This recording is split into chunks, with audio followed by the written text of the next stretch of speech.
Halo semuanya, perkenalkan nama saya Nisa Jessica, NPM 2241005 dan teman saya. Perkenalkan nama saya Amung Kalimir Pak Adi, NPM 224113. Baik, di sini kita akan membahas tentang apa sih arti pelayanan yang sesungguhnya bersama Mas Amung. Baik, langsung aja ya. Oke, Mas Amung, menurut Mas Amung nih, apa sih arti pelayanan yang sesungguhnya?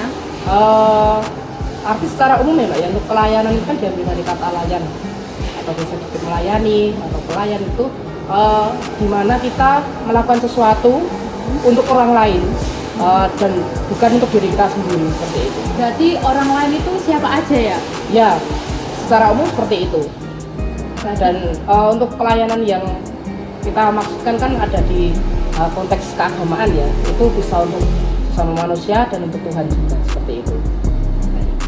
Nah, untuk pelayanan sendiri itu tuh harus di lingkungan sekitar nih, misal di rumah atau harus di gereja atau bahkan pelayanan bisa dilakukan di mana aja atau bagaimana?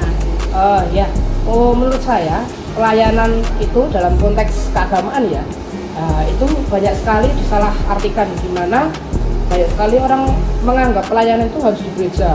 Pelayanan itu ketika kita mungkin berkhotbah atau bermain musik di gereja atau menjadi bagian dalam kepengurusan gereja atau mungkin menjadi worship leader, penyanyi di gereja, seperti itu. Mungkin sebagian orang merasa pelayanan itu seperti itu. Oh, ini loh aku berpelayanan. Tapi pelayanan itu tidak hanya di area gereja saja. Kita di masyarakat itu juga bisa berpelayanan. Mungkin menjadi bagian dari masyarakat, membantu tetangga-tetangga sekitar kita, itu juga dimaksudkan dalam pelayanan seperti itu. Berarti bisa dilakukan di mana aja Ya, ya? di mana saja. Kayak contohnya kita menolong orang di jalan, Betul. kayak gitu, itu termasuk itu termasuk ya? melayani, betul sekali. Tapi di sini kan kalau melayani itu diartikan sebagai di ladang Tuhan ya, melayani di ladang Tuhan. Nah, itu tuh harus ada imbalannya atau enggak? Biasanya kan pelayanan, ini aku harus ada imbalan nih dari gereja atau dapat imbalan keselamatan nih dari Tuhan, atau bagaimana sih menurut Mas Amung gitu? Itu juga sering kali disalahartikan seperti ini. Ketika kita pelayanan kan banyak sekali mengartikan orang berpelayanan itu bekerja di ladangnya Tuhan. Ada kata bekerja di situ, dan bekerja itu kan suatu kegiatan, kita melakukan sesuatu di mana kita akan mendapatkan sesuatu juga dari kegiatan tersebut. Misalnya kita bekerja setiap hari untuk mendapatkan uang untuk kehidupan kita sehari-hari, seperti itu. Nah, berpelayanan sering diartikan bekerja di ladangnya Tuhan. Namun dalam konteks ini, bekerja itu bukan untuk kita mendapatkan upah, karena seringkali orang mengartikan seperti ini: saya berpelayanan untuk saya masuk surga, untuk mendapatkan keselamatan. Ya, sering sekali orang berpikiran seperti itu. Padahal kita itu kan sudah diberi keselamatan oleh Tuhan. Sudah tertulis, barang siapa percaya kepadaku tidak akan binasa, melainkan beroleh hidup yang kekal. Itu pun yang perlu digarisbawahi adalah barang siapa percaya kepadaku. Kita hanya percaya saja sudah mendapat keselamatan. Kita tidak perlu berpelayanan, berbuat baik dan sebagainya. Namun setelah kita mendapatkan keselamatan, bukan semata-mata terus kita, oh aku tidak perlu berpelayanan, aku tidak perlu berbuat baik, saya sudah diselamatkan. Tidak, justru kita harus berbuat baik, kita harus berpelayanan itu sebagai bentuk ucapan syukur kita, bentuk terima kasih kita ke Tuhan. Karena lagi capek, apa ya, harus pelayanan juga? Ya, itu harus, menurut saya harus dengan caranya masing-masing ya, dengan porsi masing-masing, dengan cara masing-masing, karena setiap orang kan mempunyai latar belakang yang berbeda, memiliki keahlian juga yang berbeda. Tidak mungkin orang yang tidak bisa bermain musik terus disuruh berpelayanan bermain musik di gereja, kan tidak mungkin. Bisa melakukan pelayanan yang lain sesuai kemampuan masing-masing, seperti itu. Dan pelayanan itu pun juga tidak terbatas di gereja saja. Ada banyak sekali pelayanan yang dapat dilakukan di luar gereja, dalam artian kita dapat menolong teman sesama teman, menjadi menolong tetangga-tetangga kita dan lain-lain, seperti itu. Dan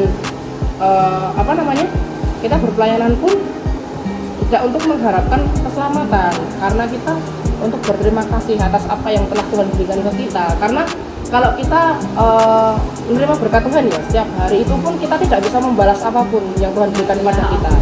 Nah, kita mau membalas apa ya? Jangan berbuat baik, berpelayanan tersebut Menyenangin hati. ya, betul sekali, seperti itu. Untuk Mas Amung sendiri udah melakukan pelayanan buat Tuhan apa aja di gereja maupun di luarnya? Kalau di gereja ya, saya sebisa saya ya, kemampuan saya di dunia musik ya saya melayani dengan bermusik Tuhan seperti itu. Mungkin kemampuan teman-teman yang lain mungkin bisa berkhotbah atau mungkin tidak bisa bermusik, tidak bisa berkhotbah tapi bisa menjadi tenaga gereja, itu pun juga pelayanan. Jadi pelayanan itu pelayanan ya betul.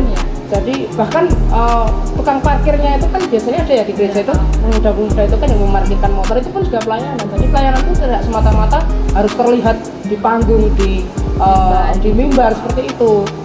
Pelayanan pun ada yang terkecil itu juga pelayanan di gereja seperti itu. Pesannya buat anak-anak muda, buat Mas Tamung gimana nih pesannya buat anak-anak muda?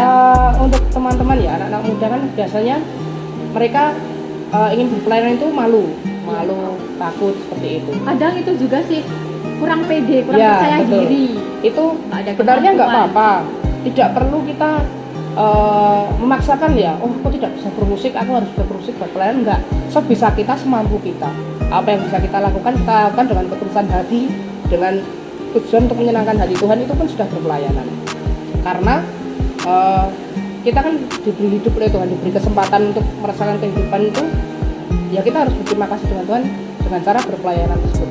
Selagi kita masih diberi kesempatan, karena sejatinya hidup itu soal kontribusi, bukan soal durasi. Jadi tidak penting seberapa lama kita hidup, tapi seberapa bermanfaat kita selagi masih diberi kehidupan. Ini aku ada satu ayat juga buat teman-teman, ada di Kolose 3 ayat 23. Apapun juga yang kamu perbuat, perbuatlah dengan segenap hatimu seperti untuk Tuhan dan bukan untuk manusia. Terima kasih.